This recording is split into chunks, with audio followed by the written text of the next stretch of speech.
Ahoj, volám sa Roman. V dnešnom videu otestujeme domácu poloprofesionálnu elektrickú plničku cigariet Powermatic 3 Plus a porovnáme ju s no-name nízkonákladovou plničkou, ktorú sme testovali nedávno. Oplatí sa do nej investovať?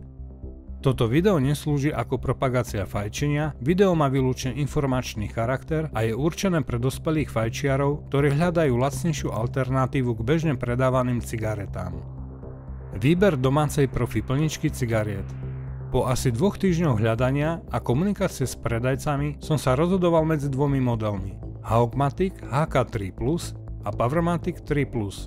HK3 Plus sa síce dá kúpiť aj cez AliExpress s doručením na Slovensko, ale keďže išlo o nákup nad 150 €, musel by som riešiť clo, daň a colnú dokumentáciu sám. To sa mi nechcelo riešiť. Zahraničné európske e-shopy, ktoré ponúkali HK3 Plus aj Powermatic 3 Plus, neposielali za tovar na Slovensko. Nakoniec som plničku objednal z českého e-shopu, vyberal som medzi dvomi, ktoré doručujú aj na Slovensko. A nakoniec som vybral ten, kde bola možnosť platiť eurom. Z hľadiska servisu a jednoduchšej komunikácie mi to prišlo ako najlepšie riešenie. Základné vlastnosti.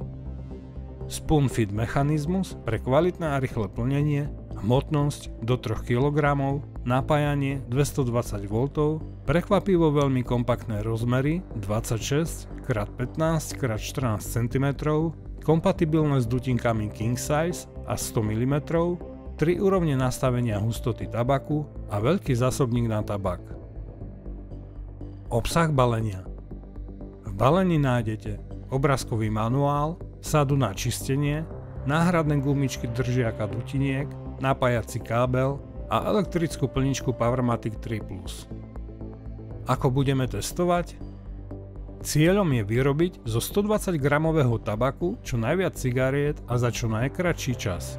Na záver zhodnotíme, akú reálnu úsporu to prináša v porovnaní s kúpou hotových krabičiek rovnakej značky a v porovnaní s lacnou plničkou, ktorú sme nedávno testovali. Neúspešný začiatok.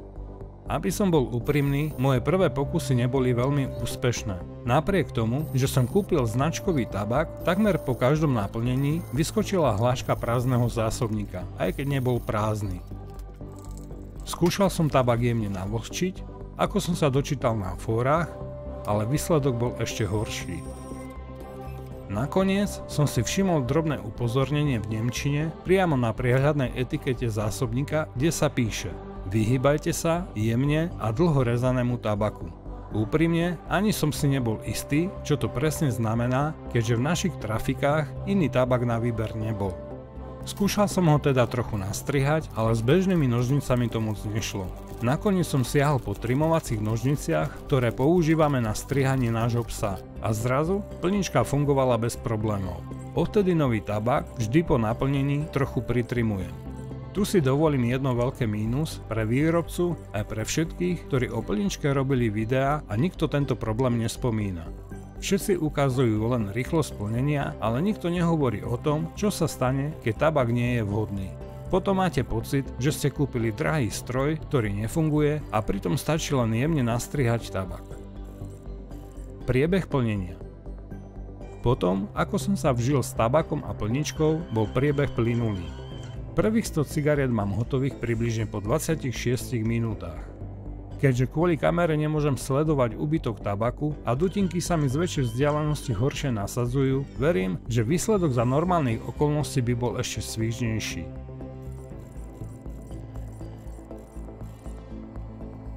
Približne po pol hodine si dávam krátku prestávku a čistím okolie od tabaku. Mám pocit, že tempo sa zrýchľuje.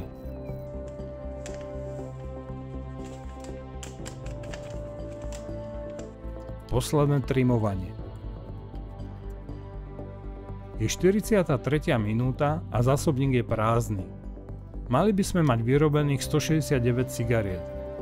Keďže to chcem zaokrúhliť na 170, hľadám posledné zvyšky roztrúseného tabaku.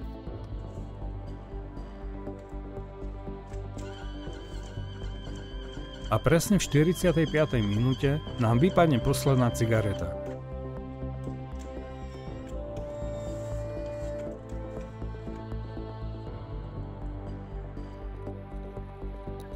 Nakoniec hotové cigarety spočítam. Naplním ich do pohárov po 50 kusov.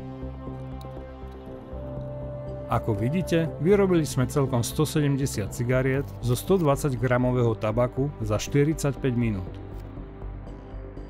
Po prvom teste som si uvedomil, že kvôli kamerám som pracoval pomalšie, preto som celý proces zopakoval v bežných podmienkach. Tento raz sa mi podarilo vyrobiť cigarety zo 120 gramového tabaku za 37 minút, čo je o 8 minút rýchlejšie ako pri prvom teste. To potvrdilo, že s praxou môže byť plnenie ešte rýchlejšie a s vhodným tabakom ešte efektívnejšie. Pre ďalšie výpočty budeme brať do úvahy, že zo 120 gramového tabaku sme vyrobili v priemere 170 cigariet za 37 minút. Aká je reálna úspora?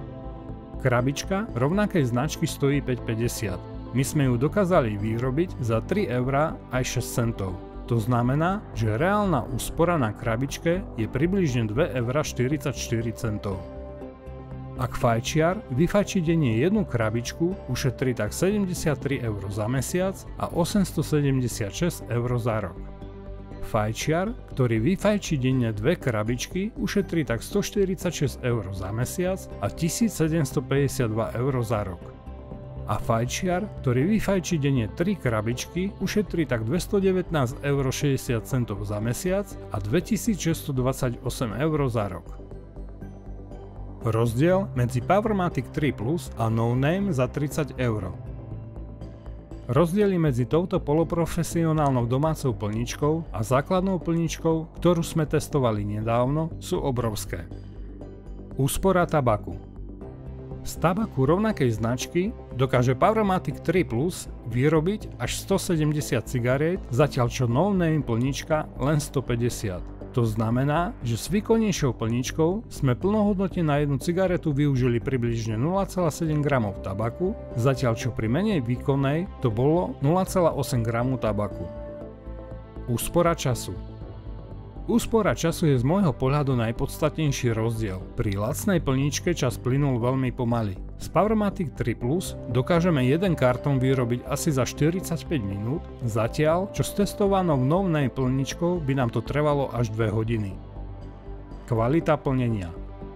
Rozdiel v kvalite plnenia medzi týmito dvomi plničkami je výrazný vďaka odlišným technológiám. Lacná plnička používa pružinový mechanizmus, ktorý otáčaním postupne uvoľňuje tabak do dutinky. Tento spôsob nezabezpečuje rovnomerné stlačenie tabaku, čo vedie k vzduchovým medzerám a nerovnomernému plneniu. Výsledok je drobenie tabaku a slabé spaľovanie. Výkonnejšia plnička využíva tzv. Spoon feed mechanizmus, kde malá lyžička naberá presné množstvo tabaku zo zásobníka a vstrekuje ho do dutinky. Takýto systém zabezpečuje rovnomerné a presné plnenie, vďaka čomu má cigareta stabilnú hustotu po celej dĺžke. Samozrejme za predpokladu použitia vhodného tabaku, ako sme spomenali na začiatku testu. Nevýhody Powermatic 3 Plus. Vyššia cena, okolo 250 €. Pre pravidelných fajčiarov však nie je problém, pretože návratnosť investície je do 2 mesiacov. Nedostatok informácií o úprave tabaku. Chýbajú mi jasné a jednoduché návody pre laika, čo robiť, keď je tabak príliš vlhký alebo príliš suchý, prípadne ak je príliš jemný alebo má dlhý vlas. Hnedý kryt plniaceho otvoru. Neviem, kto prišiel s týmto nápadom, ale dať veko na zásobník tabaku, ktorý je síce transparentné, no hnedé ako samotný tabak, je naozaj nepraktické a nevhodné riešenie. Počítadlo. Počítadlo cigariet nie je presné. Keď vám displej zobrazí prázdny zásobník hopper a je v ňom tabak, po stlačení štart, na dokončenie plnenia cigarety sa táto cigareta síce naplní, no počítadlo ju nezapočíta. Toto mi dosť vadilo, pretože na konci musíte ručne spočítať, koľko cigariet ste vlastne reálne vyrobili. Záver. Napriek drobným nedostatkom je Powermatic 3 Plus ideálna voľba pre pravidelných fajčiarov. Vyššia cena je vyvážená kvalitou plnenia ako z fabriky, rýchlou návratnosťou a obrovskou úsporou času oproti lacnej plničke, ktorú sme testovali. Ak sa vám toto video páčilo, poteší ma odber a like. Zároveň vás pozývam na SoundCloud, kde si môžete vypočuť moju elektronickú, ambientnú, prevažne inštrumentálnu hudbu, alebo na môj web, kde si môžete prelistovať moju umeleckú históriu od tínedžerských čias až po súčasnosť.